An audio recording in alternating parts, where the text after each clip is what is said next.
Hello,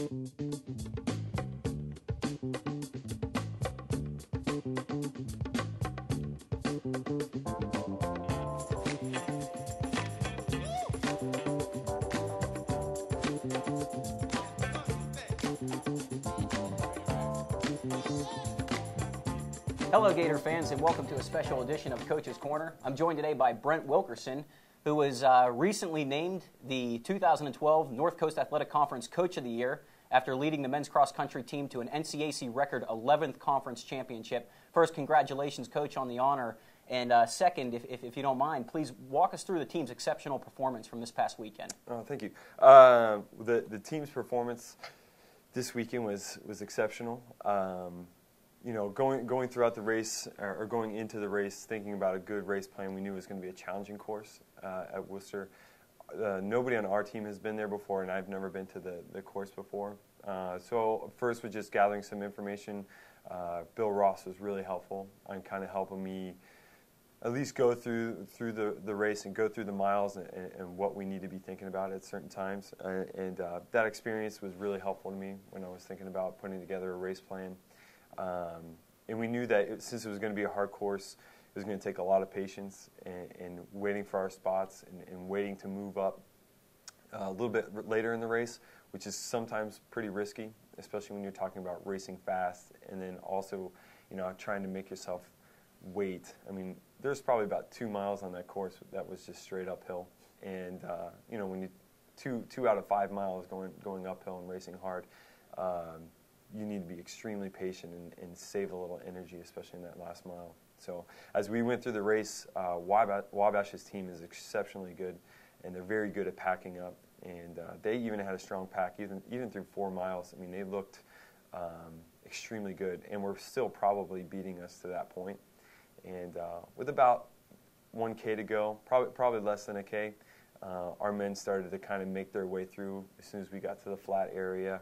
And you know, kudos to our guys. I mean, they followed the race plan, and they were patient, and they were mature, and kind of holding back a little bit, which is very difficult in championship scenarios. So I was excited to see how our men performed. So I know it was probably a little nerve-wracking heading into the finish, knowing that you know, there's a chance that Wabash is going to win the championship with 1,000 meters left. Right. You had mentioned the race plan a little bit. Despite that kind of uneasiness going into the last mile, you do feel like our guys executed the race plan the way that you had talked about prior yeah, they did. They really did. You know, and up front, we knew Bobby was kind of have a duel there with Noah, and you know, he did what he needed to do to secure the first place. And you know, starting us off that way, starting with a score of 1, is a pretty good way to start it off. But then when we saw Logan come in, you know, we knew he had the potential to finish as the first freshman, you know, and we knew he had the potential to beat the Wabash men because he had done it previously in Oberlin. But they are very good at running at championship scenarios. Wabash men is very, very talented. So it was exciting to see him come in to shoot third, and I'm sure it was a surprise to him. But it was nice. It was awesome to see those guys kind of pick their spots, and as soon as we got on that flat area, like I talked about, and having James Rhines continue his stunning career and coming in third was awesome. And you know, it was even really special for me to see Brendan Hamilton, you know, finish in that 5th spot, and he picked off probably 2 or 3 people in the last 100 meters of the race. So it was just amazing to see him come in 5th.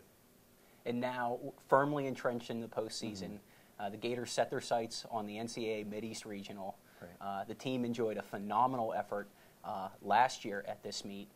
What do we need to do to ensure a similar result next weekend or this weekend? You know, go 2 weeks outside of it. You know, you still have to take care of the things outside the lines, so eating right and sleeping right. And with a lot of sickness stuff going on in a lot of college communities, and it's like the flu season and cold season, you know, you just have to keep being meticulous about your life outside of track or cross country right now.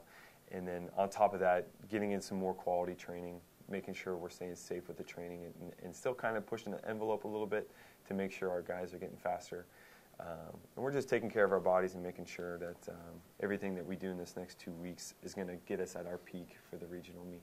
And we've raced on this course before, so is there a comfort level, and is there a strategy for how we want to approach the race Yeah, we have a strategy. We have a strategy going in. Now the issue with that is that it's a very tight course. There's parts where we go through the woods and it's kind of tight. So there's very talented teams in our region. We have probably one of the most talented regions in the country right now. And racing against teams like Haverford, Dickinson, Carnegie Mellon, Johns Hopkins, it'll be exciting. And I have a feeling that a lot of those teams are going to want to take it out hard and want to be the first in and out of the woods. Yeah. And our guys are prepared for that. But again, that maturity level and making sure that you follow the plan and you don't get too excited to where you're racing more off emotion than off of talent. And we have the talent to be a top 2 team in the region. So they know as long as we follow those guidelines, and we'll come out okay. We've had a number of different guys step up during the year. Can you talk a little bit about the maturation process for our distance crew, specifically some of those younger guys? Yeah, James Rhines, Alex Simon, those 2 guys come to mind when we talk about maturation, especially in that young group. Seeing those 2 guys, they were 6 and 7 runners, maybe sometimes a 5th runner for us last year, and have really progressed to be talented guys, able to step into that top 5. And with James finishing 3rd for us, and it just shows, the history and tradition of Allegheny isn't so much the winning part for us, even though that's what it has turned into, is conference titles and going to national championships and things like that. But our real tradition is taking guys that want to be better at endurance running and have progressed very well to be able to become what they always wanted to be, and to be able to step into a varsity role on a college team that's very talented. So when you take guys like James and Simon, you can't take them for granted. So I look at each individual person coming into our team as a freshman as, a quality person that if they work hard enough, they can end up right where James and Alex and you can even see it with Brendan Hamilton. His 4 years of progress have just been outstanding, and he's not the first, and that's where the tradition of our team really plays in. That excellence of being able to progress from freshman all the way to the senior year and end on your best year is what you want to do as a cross-country runner. And I think we do that just about as good as anybody in the country. Sure. Well, Coach, thanks again for joining us today. Congratulations on the coaching honor as well as the conference championship, and best of luck as the Gators continue their march to the 2012 NCAA championships. Thank you. And Gator fans, please be sure to stay locked in to all your up-to-date Gators info through AlleghenyGators.com.